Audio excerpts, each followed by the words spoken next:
Bismillahirrahmanirrahim. Assalamu alaikum, brothers and sisters. If you're watching this video and it's Salah time, please pause it and go pray and come back when you're done. Please check out the description section of this video to support the channel. Congratulations are in order for brother Mohammed Hijab, as he just once again emerged victorious in a debate with yet another well-known Christian apologist, William Lane Craig. Let's take a very quick look.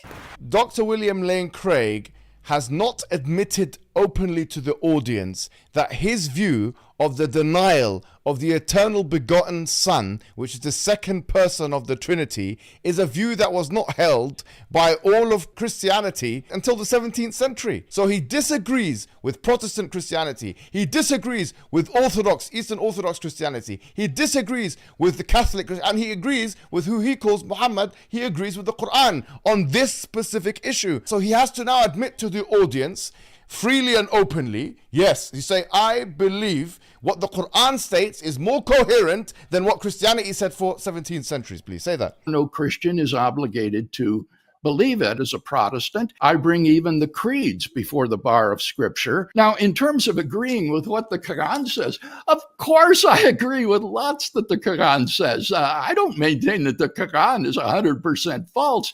It has all sorts of truths in it. For example, that first tenet of the doctrine of the Trinity, there is exactly one God.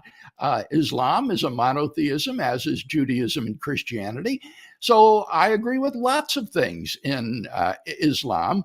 Brother Hijab made easy work of his latest challenger, and despite all the damage control the online anti-Muslim crowd are scrambling to do by trying and failing to frame this debate in a different light, it's clear to see if you watch 10 to 15 minutes of the debate, it was a complete victory for the Muslim side. It seems as though Mohammed Hijab is in need of a tougher challenge, and that he even has his eyes set on yet another well-known Christian to fulfill that challenge, that being Candace Owens. As you see here, Candace responded to a tweet from Don Lemon, where he called her stance on rainbow alphabet marriages being forbidden in Christianity an opinion, and she in turn stated the Bible is not an opinion. In the religion of Islam, written in the Holy Quran, we have a similar stance on rainbow alphabet marriages and relationships, which is that they are also completely forbidden. However, as you can see, instead of agreeing with Candace Owens, Mohammed Hijab challenged her to give him reasons as to why the Bible is from God and that he would do the same with the Quran. He also said to Candace that her stating her faith is true without any proof is, in his words, weak and boring, and he even quoted the glorious Quran to urge her to produce proof of her claims if she is truthful. Don't get me wrong, I would eagerly anticipate a debate between these two brilliant minds. However, I feel the point being made by Candace in this instance was one both of our respective theologies agree upon, so maybe Brother Mohammed could have added a statement of acknowledgement alongside his challenge. As you will most likely know, both Mohammed Hijab and Candace Owens have come under a lot of fire from Zionists over the last year, many of whom have been Christians, for their very similar stance against the oppression of Palestine. For Muslims, we're used to the hate from Christian apologists, but for Candace, I think the fact that her own so-called fellow Christians are attacking her for her fair and empathetic stance against innocent civilians being eliminated is quite a big deal, because the easy option for her would be to just conform, which she refuses to do. Here's a very recent quick clip of Candace Owens debating a Zionist official on Piers Morgan's show, calling out Israel's war crimes in not only Palestine but also in Lebanon.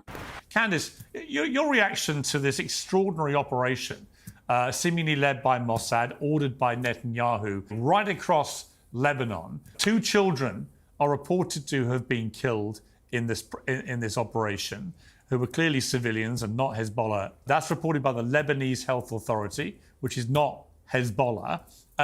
What is your response to this? If you're able to delineate how surgical and precise these operations can be with the intelligence that you have, why are there 40,000 dead innocent women and children and civilians in Gaza? Because that's a question that I've always had. You know, we keep hearing the excuse that behind every one of these victims is a Hamas soldier, but there's not 40,000 dead Hamas soldiers. And if the excuse is that there's a tunnel under there, I mean, just me thinking logically through engineering, you would only have to hit a tunnel at a couple of points to render it ineffective.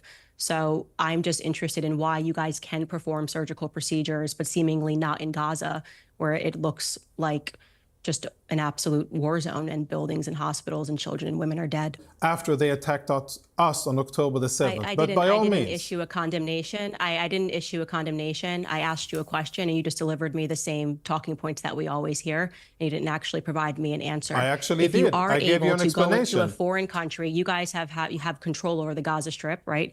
It's a part of Israel. No, it isn't. If you are able No. to go into a country like Lebanon where you don't have control, where you can't just shut off off their water, where you can't be monitoring people's actions in the same way and within the same proximity to Israel, why are you unable to similarly perform a surgical operation to locate where exactly those Hamas soldiers are?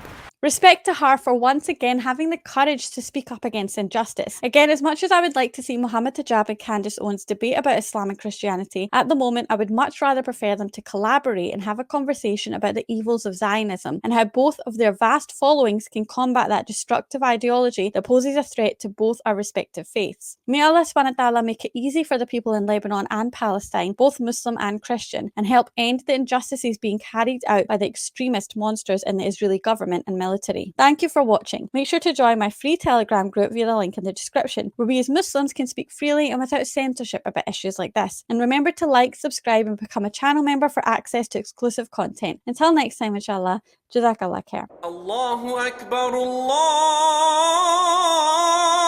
Akbar, Allah.